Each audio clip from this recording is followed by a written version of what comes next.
నమస్తే రైతు సోదరులకు శుభోదయం. నేలతల్లి కార్యక్రమానికి స్వాగతం. భూచట్ట న్యాయ నిపుణులు సునీల్ కుమార్ గారి ఆధ్వర్యంలో అనేక భూ సమస్యలకు ఇప్పటివరకు ఎన్నో పరిష్కార మార్గాలను చూపించే ప్రయత్నం చేసింది మీ నేలతల్లి కార్యక్రమం. ఈ కార్యక్రమానికి రైతుల నుంచి విశేష స్పందన లభిస్తోంది.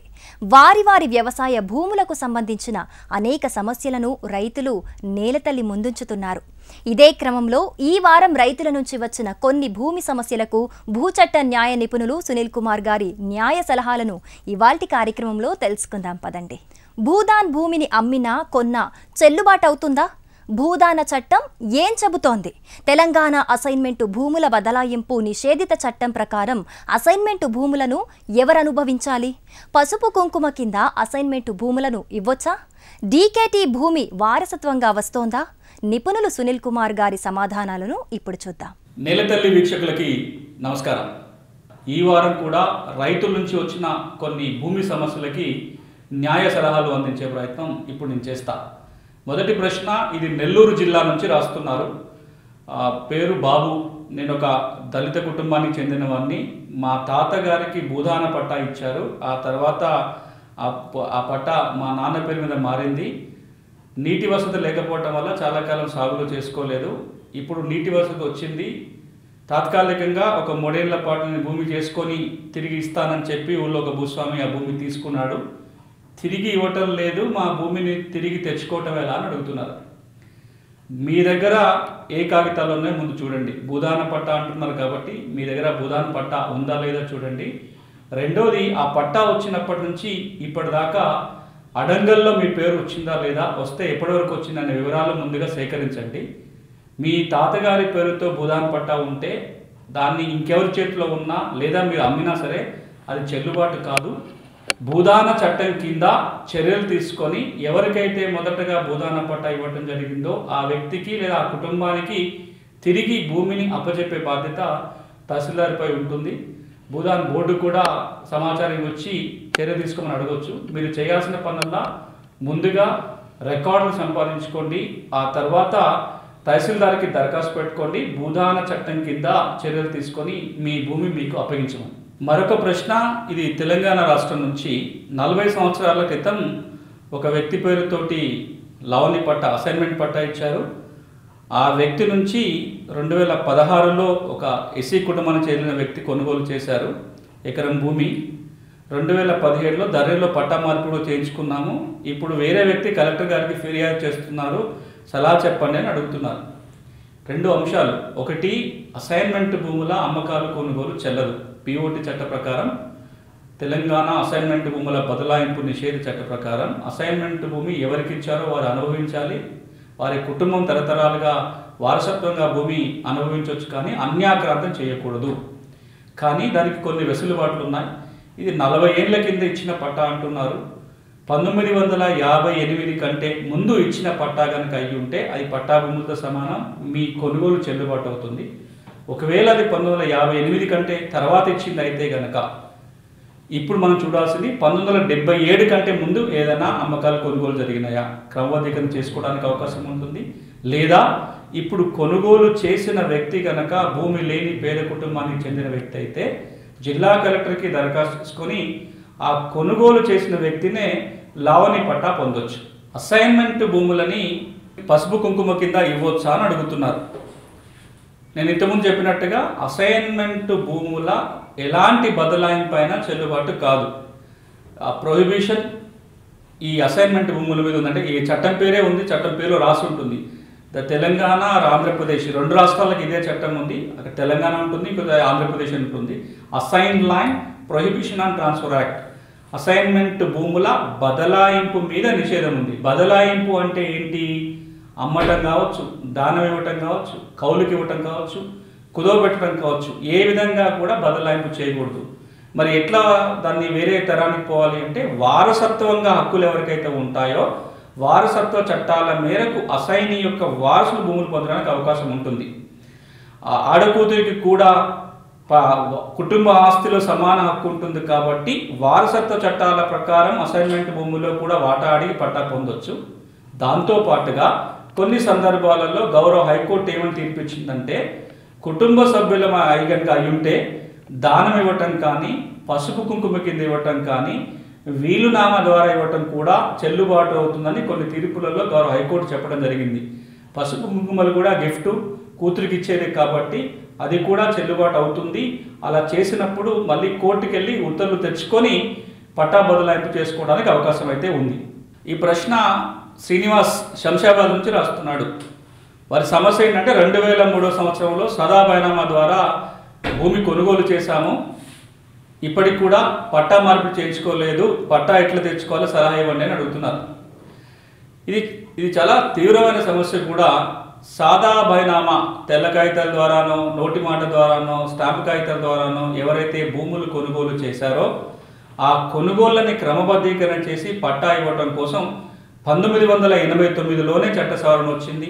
సెక్షన్ 5A చేర్చి 1989 నుంచి 2020 సంవత్సరం వరకు కూడా పలు దఫాలుగా సదా బైనామాల క్రమబద్ధీకరణ కోసం ప్రభుత్వం గడువు ఇస్తూనే ఉంది. దరఖాస్తులు వస్తున్నాయి, క్రమబద్ధీకరణ చేసుకుంటున్నారు. ఇప్పటికీ కూడా సాదా బైనామా క్రమబద్ధీకరణ చేయించుకోకుండా ఉన్న కుటుంబాలు చాలా ఉన్నాయి. అందుకే 2020 అక్టోబర్లో కూడా మరొకసారి ప్రభుత్వం అవకాశం ఇచ్చింది. నవంబర్ 10 దాకా దరఖాస్తులు తీసుకున్నారు, అయినా ఇంకా దరఖాస్తు పెట్టుకోలేదు అంటున్నారు. ఒకవేళ ఇప్పటికే దరఖాస్తు పెట్టి ఉంటేనేమో గౌరవ హైకోర్టు తీర్పు వస్తేనో లేదా రాష్ట్ర ప్రభుత్వం చట్టం మారిస్తే క్రమబద్ధీకరణ చేయడానికి ఉంటుంది. మీరు ఇప్పటికే దరఖాస్తు పెట్టలేదంటున్నారు. అసలు పెట్టకుండా ఉంటే కనుక మీరు మళ్ళీ ప్రభుత్వం ఏమైనా గడువు ఇస్తే అప్పుడు చేయాలి. ఇప్పట్లో గడువు మళ్ళీ పొడిగించే అవకాశం కనిపించట్లేదు. లేదా ఈ ఆధారాలను పట్టుకొని సివిల్ కోర్టులో వెళ్ళి కేసు వేసుకొని టైటిల్ డిక్లరేషన్ సూట్ వేసుకోవాలి. కోర్టు ద్వారా ఉత్తర్వులు చేసుకొని పట్టా మార్చుకోవడానికి అవకాశం ఉంటుంది. ఇక మూడో మార్గం కూడా ఉంది. అమ్మిన వ్యక్తి కానీ వాళ్ళ కుటుంబం కానీ ఇప్పుడు కూడా భూముల్ని రిజిస్ట్రేషన్ చేయడానికి ముందుకు వస్తే కనుక ఆ భూమిని కొత్తగా ఇప్పుడు స్టాంప్ డ్యూటీ రిజిస్ట్రేషన్ ఫీ చెల్లించి మీరు రిజిస్ట్రేషన్ కూడా చేసుకోవడానికి అవకాశం ఉంది. మరొక ప్రశ్న, డీకేటీ భూమి వారసత్వంగా వస్తుందా సార్ అని అడుగుతున్నారు. అసైన్మెంట్ పట్టా, లావణి పట్టా, డీకేటీ పట్టా, భూమి లేని పేదలకు ఇచ్చే పట్టా ఏదైతే ఉందో వారసత్వంగా పట్టా పొందొచ్చని మనం చెప్తున్నాం. వారసులు కనుక ప్రభుత్వ ఉద్యోగి అయితే వారసత్వంగా డీ పట్టా పొందొచ్చా అని. అసైన్మెంట్ పట్టా చేసేటప్పుడు భూమి లేని పేదవాడా కాదా చూస్తారు, కానీ ఒకసారి అసైన్మెంట్ పట్టా ఇచ్చిన తర్వాత అసైనీకి ఇంకొంచెం భూమి సంపాదించుకున్నా లేదా ఆ అసైన్మెంట్ భూమిని వారసుల పేరు మీద మారుస్తున్నప్పుడు కానీ వారు భూమి లేని పేదవాళ్ళ కాదా చూడరు. ఒకవేళ అసైనీ యొక్క వారసుడు భూమి లేని పేదవాడు కాకపోయినా సరే వారసత్వంగా ఆ భూమి వస్తుంది కాబట్టి పట్టా మార్పిడి చేయొచ్చు. ఈ డీకేటీ భూమిని వారసత్వంగా అనుభవించడానికి పట్టా పొందడానికి అవకాశం ఉంది. మరొక ప్రశ్న, 1986లో భూమి కొన్నాము, ఎకరం 50 సెంట్లు, కానీ వాస్తవంగా 26 సెంట్ల భూమి ఎక్స్ట్రా ఉంది, దానికి కాగితాలు లేవు. ఈ 26 సెంట్లు ఏ విధంగా రిజిస్ట్రేషన్ చేసుకోవాలని అడుగుతున్నారు. ఇట్లాంటి సందర్భంలో అంటే కొనుగోలు చేసిన దస్తావేజుకి భూమి వాస్తవ విస్తీర్ణానికి కనుక తేడాలు ఉంటే వాస్తవ విస్తీర్ణం ఆధారంగా దస్తావేజు మార్చుకోవడానికి అవకాశం ఉంటుంది. కానీ ఇక్కడ దస్తావేజులో తక్కువ ఉంది, భూమి వాస్తవంగా ఎక్కువ ఉంది. ఈ ఎక్కువ ఉన్న భూమి రికార్డు పరంగా ఎవరికి ఉందో చూడాలి. అంటే ఆ భూమి ఎవరి పేరు రాయకుండా వదిలేస్తున్నారా, అమ్మిన వ్యక్తి పేరు మీదనే కొనసాగుతుందా, లేదా వేరే వ్యక్తి పేరు మీద ఆ భూమి మారిందా చూడాలి. కొన్ని సందర్భాలలో వాస్తవంగా ఆర్ఎస్ఆర్లోనే తప్పు ఉండొచ్చు, అంటే భూమి ఎక్కువగా ఉండుండొచ్చు ఫీల్డ్లో, కానీ రికార్డులు తక్కువబడి ఉండొచ్చు. ఇందులో ఏ సమస్య అనేది మనం గుర్తించాలి. ఒకవేళ సెటిల్మెంట్ రికార్డులోనే కనుక తప్పుపడితే జిల్లా కలెక్టర్కి దరఖాస్తు పెట్టుకొని సెటిల్మెంట్ రికార్డును సరి చేసుకోవాల్సి ఉంటుంది. అట్లా కాకుండా రికార్డులో ఉంది కానీ 26 గుంటలు ఏదైతే 26 గుంటలు మీకు ఎక్స్ట్రా అంటున్నారో అది ఇంకొకరి పేరుతో కనుక ఉన్నట్లయితే సివిల్ కోర్టుకు పోయి కేసు వేసుకొని ఆ భూమిని హక్కులు తెచ్చుకోవడానికి ఉంటుంది.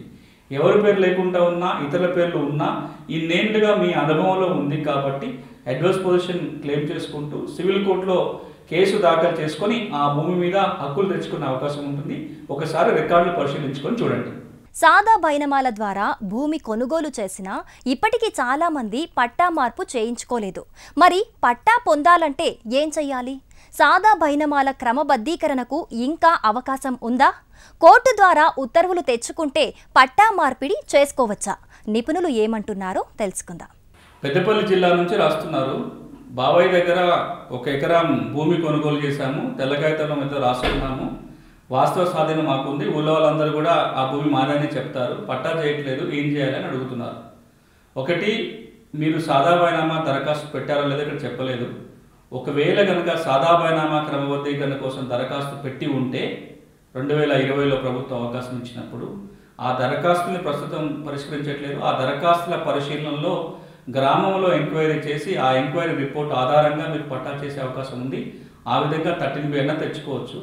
లేదా మీకున్న సాక్ష్యాధారాలని ఆధారంగా చేసుకొని సివిల్ కోర్టులో ఆ భూమి మీది అని కేసు వేయండి. ఆ భూమి మీద యాజమాన్య హక్కుల కోసం వాద్యం వేయాల్సి ఉంటుంది. టైటిల్ డిక్లరేషన్ సూట్ దాఖలు చేసుకొని కోర్టు ఉత్తర్వుల ద్వారా రికార్డులో పట్టా చేసుకోవడానికి అవకాశం ఉంది. తెలంగాణ రాష్ట్రంలో అటవీ ప్రాంతంలో ఉన్న గ్రామాల్లో ప్రధానంగా ఉన్న భూమి ఇబ్బందులేంటి? జాయింట్ సర్వే జరిగి రెవెన్యూ ఫారెస్ట్ సరిహద్దులను సరిచేస్తే సమస్య తీరుతుందా? నిపుణుల మాటల్లోనే తెలుసుకుందాం. ఈ ప్రశ్న తెలంగాణ రాష్ట్రం నుంచి రాచకొండ రెవెన్యూ పరిధిలోని తుంబావి తండ గ్రామం, నారాయణపురం జిల్లా, యాదాద్రి భువనగిరి 2 జిల్లాల పరిధి అయి ఉండొచ్చు. నారాయణపురం మండలం, యాదాద్రి భువనగిరి జిల్లా నుంచి రాస్తున్నారు దీన్ని.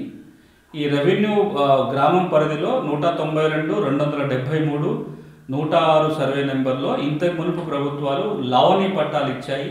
పాస్ పుస్తకాలు, టైటిళ్ళు వచ్చినాయి, బ్యాంకులో రుణాలు తెచ్చుకున్నాం, కరెంటు కనెక్షన్స్ అన్నీ ఉన్నాయి. ఇంతకాలం మేము ఆ భూమి అనుభవించినాము. భూరికాల ప్రక్షాళన జరిగినప్పుడు ఇది ఫారెస్ట్ భూమి అని చెప్పి వివాదంలో ఉందని పార్ట్ బిలో పెట్టారు. ఫారెస్ట్ డిపార్ట్మెంట్తో చాలా ఇబ్బందులు అవుతున్నాయి, సాగు చేసుకోలేకపోతున్నాం, సమస్యకు పరిష్కారం ఏంటి అని అడుగుతున్నారు. ఇది ఈ ఒక్క చోట ఉన్న సమస్య కాదు. తెలంగాణలో ఫారెస్ట్ అటవీ ప్రాంతం ఉన్న చాలా గ్రామాలలో ఇలాంటి ఇబ్బందులు ఉన్నాయి. ఈ ఇబ్బందులకి ప్రధాన కారణం ఏంటంటే అటవీ రెవెన్యూ శాఖల మధ్యలో సరిహద్దుని సరిగా ఫిక్స్ చేయకపోవటం. జాయింట్ సర్వే చేసి రెవెన్యూ ఫారెస్ట్ సరిహద్దులను కనుక ఫిక్స్ చేయగలిగితే ఈ సమస్యకు పరిష్కారం దొరుకుతుంది. అట్లా సరిహద్దులు కనుక ఫిక్స్ చేస్తే ఒకవేళ కనుక మీరు సాగు చేసుకుంటున్న భూమి అటవీ శాఖ పరిధిలో అయితే అటవీ హక్కుల చట్టం కింద హక్కుపత్రం పొందడానికి అవకాశం ఉంటుంది. అదే కనుక రెవెన్యూ భూమిలో తేలితే మీకు ఇప్పటికే ఇచ్చిన రెవెన్యూ పట్టాలు ఏవైతే ఉన్నాయో, లావణీ పట్టాలు ఉంటే ఆ పట్టాల ద్వారా లాభం పొందడానికి అవకాశం ఉంటుంది. దీనికి పరిష్కారం మీరు ఒకసారి జాయింట్ సర్వే కోసం జిల్లా కలెక్టర్కి దరఖాస్తు పెట్టండి. రెవెన్యూ ఫారెస్ట్ జాయింట్ సర్వే జరగాలి. ఆ దరఖాస్తు వెంటనే పెట్టండి. ఈ జాయింట్ సర్వే జరిగే లోపల మీ భూమి నుంచి తొలగించకుండా గౌరవ హైకోర్టుకు వెళ్ళి ఉత్తర్వులు తెచ్చుకోవడానికి అవకాశం ఉంటుంది. కాబట్టి ఆ ప్రయత్నం మీరు చేయండి. నిషేధిత ఆస్తుల జాబితాలో పట్టా భూమి నమోదైతే ఏం చేయాలి? అసైన్మెంటు భూమనో, ప్రభుత్వ భూమనో, భూదాన్ భూమనో నమోదు చేస్తే ఆ జాబితా సవరణకు ఎవరికి దరఖాస్తు చేసుకోవాలి? ఎలా దరఖాస్తు చేసుకోవాలి? పట్టా భూమి అయ్యుండి వక్ఫ్ అని, ఎండోన్మెంట్ అని నమోదైతే ఎవరిని ఆశ్రయించాలి? సివిల్ కోర్టును ఆశ్రయిస్తే యాజమాన్య హక్కులు పొందచ్చా? తెలంగాణ రాష్ట్రం పాల్వంచు నుంచి రాస్తున్నారు. మాకు చెందిన 5 ఎకరాల భూమి నిషేధిత జాబితాలో ఉంది, పరిష్కారం ఎట్లా అని అడుగుతున్నారు. ఈ రోజున ఉన్న నియమాల ప్రకారం నిషేధిత ఆస్తుల జాబితాలో కనుక పట్టాభూములు నమోదైనట్లయితే నిషేధిత జాబితాలో పట్టాభూమిని అసైన్మెంట్ భూమనో, ప్రభుత్వ భూమనో, భూదాన భూమనో కనుక నమోదు చేస్తే జిల్లా కలెక్టర్కి దరఖాస్తు పెట్టుకొని నిషేధిత జాబితా సవరించమని అడగవచ్చు. దరఖాస్తుని కూడా ధరణి వెబ్ పోర్టల్ ద్వారా లేదా మీ సేవ ద్వారా పెట్టాల్సి ఉంటుంది. ఒకవేళ కనుక మీది పట్టాభూమి అయి ఉండి వక్ఫ్ అని చెప్పి లేదా ఎండోన్మెంట్ అని చెప్పి కనుక నమోదై ఉన్నట్లయితే ఎండోన్మెంట్ ట్రిబ్యునల్ కానీ వక్ఫ్ ట్రిబ్యునల్ కానీ ఆశ్రయించాల్సి ఉంటుంది. ఈ మార్గంలోనైనా వెళ్ళొచ్చు. లేదంటే సివిల్ కోర్టులో కేసు దాఖలు చేసుకొని మీ యాజమాన్య హక్కులు నిరూపించుకున్నట్లయితే ఆ పద్ధతి ద్వారా కూడా నిషేధిత ఆస్తుల జాబితాను సవరించుకోవడానికి అవకాశం ఉంటుంది. సెటిల్మెంట్ రికార్డుల్లో తప్పులుంటే ఎలా సవరించుకోవాలి? రికార్డు ఉన్నా ఇంకొకరి పేరు మీద భూమి ఉంటే ఎవరికి ఫిర్యాదు చేయాలి? సివిల్ కోర్టులో కేసు పెడితే భూమిని సొంతం చేసుకోవచ్చా? మహబూబ్ నగర్ జిల్లా నుంచి నేతాజీ రాస్తున్నాడు. 1954 నుంచి 319 సర్వే నెంబర్లో కాస్తులో ఉన్నాను. ఇప్పటికి కూడా మా భూమి అనుభవంలో ఉంది. పట్టాదారు లేడు, అభ్యంతరాలు లేవు. కానీ ఇప్పుడు మాకు పట్టా రాలేదు, కాస్తకాలం లేదు కాబట్టి మా పేరు పహానీలో రాయటం లేదు, ఏం చేయాలని అడుగుతున్నారు. ఇది కూడా తెలంగాణలో ఒక పెద్ద సమస్య. పట్టా కాకుండా కేవలం కాస్తులోనే అనుభవంలో ఉన్న వ్యక్తులకి ఈ రోజున పహానీలో అనుభవదారు కాలం రాయటం లేదు కాబట్టి వారు ఆ భూమిని అనుభవిస్తున్నట్టుగా సాక్ష్యం లేకుండా పోయింది. రేపొద్దున ఏదన్నా యాజమాన్య హక్కుల వివాదం ఏర్పడి లేదా పట్టాకాలంలో ఉన్న వాళ్ళు వచ్చి ఈ భూమి మాది అంటే అనుభవంలో మేము ఉన్నామని చెప్పుకోవడానికి ఆధారం లేకుండా పోయింది. ఇట్లాంటి సమస్యలు ఉన్న వాళ్ళు మొట్టమొదటి చేయాల్సింది సదాబైనామా క్రమబద్ధీకరణ కోసం దరఖాస్తు పెట్టుకొని ఉండాలి. ఇప్పుడు పెట్టుకోవడానికి అవకాశం లేదు. ఇంతకు మునుపు కనుక సదాబైనామా క్రమబద్ధీకరణ కోసం దరఖాస్తు పెట్టుకొని ఉంటే అవి అయ్యేంత వరకు ఆగాలి. లేదా దరఖాస్తు పెట్టుకోకపోయినా మీ దరఖాస్తు తిరస్కరించినా ఇప్పుడైనా సరే సివిల్ కోర్టుకు వెళ్ళి ఆ భూమి మీద యాజమాన్య హక్కులు నిరూపించుకుంటేనే పాస్ పుస్తకం వస్తుంది. లేదంటే ఎప్పుడైనా ఇబ్బందులు ఎదుర్కొనే అవకాశం ఉంది. కొన్ని సందర్భాలలో కాస్తకాలంలో ఒకరుండి ఏళ్ల తరబడి అనుభవం ఉన్నా సరే పట్టాకాలంలో వేరే వ్యక్తుల పేర్లు ఉన్నాయి కాబట్టి పట్టాదారులే పాస్ పుస్తకాలు తెచ్చుకున్నారు. మీ కేసులో అసలు పట్టాదారు పేరు ఇంకా కొనసాగుతుందా, ధరణిలో ఎవరి పేరు రాస్తున్నారు, కొత్త పాస్ పుస్తకాలకు ఎవరికి వచ్చినాయి చూడండి. ఎవరికి రాకుండా కనుక పార్ట్ బిలో పెట్టి ఉన్నట్లయితే సివిల్ కోర్టుకు వెళ్ళి ఉత్తర్వులు తెచ్చుకొని తద్వారా మీ భూమికి పాస్ పుస్తకాలు తెచ్చుకునే ప్రయత్నం చేయండి. అసైన్మెంటు భూమిపై ఎలాంటి రిజిస్ట్రేషన్లు చెల్లుబాటు అవుతాయి? అసైన్మెంటు భూములను బ్యాంకులో కుదవ పెట్టొచ్చా? లోన్లో పొందే వీలవుతుందా? సునీల్ కుమార్ గారి వివరణ మీకోసం. మరొక ప్రశ్న, 5 ఎకరాల అసైన్మెంట్ భూమి కొనుగోలు చేశాము. కొనుగోలు చేసినప్పుడు అది అసైన్మెంట్ భూమి అని తెలియదు, పట్టా భూమిని కొన్నాము. ఆ తర్వాత అది అసైన్మెంట్ భూమిగా తేలింది. ఆ తర్వాత దరఖాస్తు పెట్టుకొని 2.5 ఎకరాలు ఒకరి పేరుతో మరొక 2.5 ఎకరాలు ఇంకొకరి పేరుతో దానికి లావణి పట్టాలు తెచ్చుకున్నాము. ఇప్పుడు బ్యాంక్ రుణం పొందడానికి అవకాశం ఉందా, లేదా ఇంతకు మునుపు రిజిస్ట్రేషన్ జరిగిపోయింది కాబట్టి దానివల్ల ఏమైనా ఇబ్బందులు వస్తాయా అని అడుగుతున్నారు. ఒకటి, అసైన్మెంట్ భూమిపై ఎట్లాంటి రిజిస్ట్రేషన్ జరిగినా చెల్లుబాటు కావు. రెండవది, అసైన్మెంట్ పట్టా కనుక మీకు వచ్చింది అంటున్నారు కాబట్టి అసైన్మెంట్ భూములని బ్యాంకులో కుదవపెట్టి క్రాప్ లోన్ తెచ్చుకోవడానికి అవకాశం ఉంటుంది. షెడ్యూల్ బ్యాంకులో కానీ కోఆపరేటివ్ సొసైటీలో కానీ లోన్ పొందొచ్చు. దానికి పిఓటి చట్టం ఏమీ అడ్డంకి కాదు. కాకినాడ జిల్లా నుంచి రాస్తున్నారు. సమస్య ఏంటంటే ఒక 2 సెంట్ల ఇంటి స్థలాన్ని వారి బాబాయ్ పేరుతో పట్టా ఇచ్చారు. ఆ భూమిని మాకు ఇస్తామన్నారు, ఇవ్వలేదు. రేకుల షెడ్ వేసుకొని అక్కడ ఉంటున్నాము. ఇప్పుడు రికార్డు వెరిఫై చేస్తే ప్రభుత్వ భూమి వస్తుంది కానీ పట్టా ఇచ్చినట్టుగా లేదు. మాకు హక్కులు రావాలంటే ఏం చేయాలి అని అడుగుతున్నారు.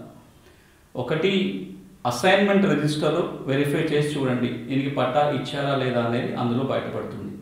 ఒకవేళ అందులో పట్టా ఇచ్చినట్టుగా ఉంటే దాని ఆధారంగా రికార్డులు అమలు చేసుకోవడానికి ఉంటుంది. పట్టా కనుక ఇచ్చి ఉండకపోతే అది ప్రభుత్వ భూమి అని మీరే అంటున్నారు కాబట్టి మీ అనుభవంలో ఉండి మీరు కనుక అర్హత ఉన్న వాళ్ళైతే, భూమి లేని పేద కుటుంబాలు అయితే ఇప్పటికైనా ఆ భూమికి ఇంటి పట్టా కావాలని దరఖాస్తు పెట్టుకోవచ్చు. ఆ విధంగా మీకు ఇంటి పట్టా తెచ్చుకునే అవకాశం ఉంది. ఈ ప్రశ్న ఆంధ్రప్రదేశ్ నుంచి అడుగుతున్నారు. 1978లో ఒక 6 సెంట్ల ఇంటి స్థలానికి పట్టా ఇచ్చారు, కానీ అది చెదలుబట్టి పాడైపోయింది. ఇతర ఏ కాగితాలు మాకు లేవు. ఆ భూమి మీద మాకు హక్కులు ఉన్నాయి నిరూపించుకోవడానికి పట్టా కావాలంటే ఎలా అని అడుగుతున్నారు. మీకు పట్టా 1978లో ఇచ్చారు కాబట్టి ఒకసారి అసైన్మెంట్ రిజిస్టర్లో వెరిఫై చేయించుకోండి. అసైన్మెంట్ రిజిస్టర్ కాపీ కోసం అడగండి. రెండవది, తహసీల్దార్ ఆఫీస్లో కానీ ఆర్డీఓ ఆఫీస్లో కానీ ఇంటి పట్టాలు జారీ చేసిన జాబితా ఉంటుంది. ఆర్టీఐ కింద మీరు సమాచారం అడిగి అది తీసుకోవడానికి అవకాశం ఉంటుంది. ఈ ఏ ఆధారాలు కనుక మీకు దొరకకపోతే 2 పద్ధతుల్లో మీరు దానికి పట్టా తీసుకునే అవకాశం. ఒకటి, ఇప్పటికైనా దానికి ఇంటి పట్టా కోసం దరఖాస్తు చేసుకోవచ్చు. మీ అనుభవంలో ఇన్నేళ్లుగా ఉంది కాబట్టి మీకే ఇంటి పట్టా కావాలని అడగవచ్చు, ప్రభుత్వం నుంచి ఇంటి పట్టా పొందవచ్చు. లేదా 30-40 ఏళ్ళుగా ఆ భూమి మీ అనుభవంలో ఉంది కాబట్టి కోర్టుకు వెళ్ళి కోర్టు ఉత్తర్వుల ద్వారా కూడా దాని మీద హక్కులు పొందడానికి అవకాశం ఉంది. భూమి కొనుగోలు చేసిన దస్తావేదుల్లో ఉన్న సర్వే నెంబరుకు వాస్తవ అనుభవంలో ఉన్న సర్వే నెంబరుకు తేడాలున్నాయి. మరి ఆ సర్వే నెంబర్ను సరిచేసుకునే పద్ధతులేంటి? భూమిపైన హక్కులను నిరూపించుకోవాలంటే ఏం చెయ్యాలి? ఇప్పుడు తెలుసుకుందాం. మరొక ప్రశ్న, కొనుగోలు చేసిన సేల్ డీడ్ అగ్రిమెంట్లో ఒక సర్వే నెంబర్ ఉంది, కానీ వాస్తవంగా ఇప్పుడు అనుభవంలో ఉన్న సర్వే నెంబర్ వేరుగా ఉంది. పట్టాలో కూడా ఏదైతే రిజిస్టర్డ్ డాక్యుమెంట్లో నెంబరు అదే వేశారు. ఇప్పుడు హక్కులు పొందాలంటే ఎలా, రికార్డు సరి చేసుకోవడానికి అవకాశం ఉందా అని అడుగుతున్నారు. ఇట్లాంటి సమస్యలు చాలామందికి ఉన్నాయి. కొనుగోలు చేసిన దస్తావేజులో ఉన్న నంబర్కి వాస్తవ అనుభవంలో ఉన్న నెంబర్కి తేడాలు ఉన్నాయి. ఇట్లాంటి సందర్భంలో ఒకవేళ కనుక అవకాశం ఉంటే అమ్మిన వ్యక్తి ఉండి ఆ అమ్మిన వ్యక్తికి ఇప్పుడు మీరు ఎక్కడైతే సాగులో ఉన్నారో దానికి కూడా హక్కుదారు అతనే అయి ఉంటే కనుక కరెక్షన్ చేసుకోవడానికి అవకాశం ఉంటుంది. రెక్టిఫికేషన్ డీడ్ ద్వారా మీ సర్వే నెంబర్ని సరి చేసుకోవడానికి అవకాశం ఉంటుంది. ఒకవేళ ఆ కుటుంబం లేకపోయినా లేదా ఇప్పుడు కరెక్షన్ చేయడానికి ముందుకు రాకపోయినా మీరు మీ హద్దులు ఏం రాసుకున్నారో చూడాలి. సేల్ లీడ్లో హద్దులు కనుక కరెక్టే ఉంటే ఆ హద్దుల ప్రకారము నంబర్ కరెక్షన్కి సివిల్ కోర్టుకు వెళ్ళి కరెక్షన్ చేయించుకోవడానికి అవకాశం ఉంటుంది. మరో సందర్భంలో ఇప్పుడు అసలు అమ్మిన వ్యక్తికి ఆ భూమికి సంబంధమే లేదు, ఇది ఇంకెవరో పేరుతోటి రికార్డులో కనుక ఉంటే ఆ వ్యక్తిని కూడా పార్టీగా చేసుకొని మీ హక్కులని నిరూపించుకుంటే కోర్టులో ఆ మేరకు రెవెన్యూ రికార్డుని సరిచేసే అవకాశం ఉంది. తెలుగు రాష్ట్రాల్లో రైతులు ప్రధానంగా ఎదుర్కొంటున్న భూమి సమస్యలు, వాటి పరిష్కార మార్గాలను నిపుణులు సునీల్ కుమార్ గారి మాటల్లోనే విందాం పదండి. ఈ రోజున తెలంగాణ, ఆంధ్రప్రదేశ్ నుంచి ఎక్కువగా అడుగుతున్న ప్రశ్నలు ఏ అంశాల నుంచి వస్తున్నాయో వాటికి కొన్ని జనరల్గా సమాధానం చెప్పే ప్రయత్నం ఇప్పుడు చేస్తాం. అందులో మొట్టమొదటిది నిషేధిత ఆస్తుల జాబితాలో పట్టా భూమి చేరింది, దానికి పరిష్కారం ఎలా అడుగుతున్నారు.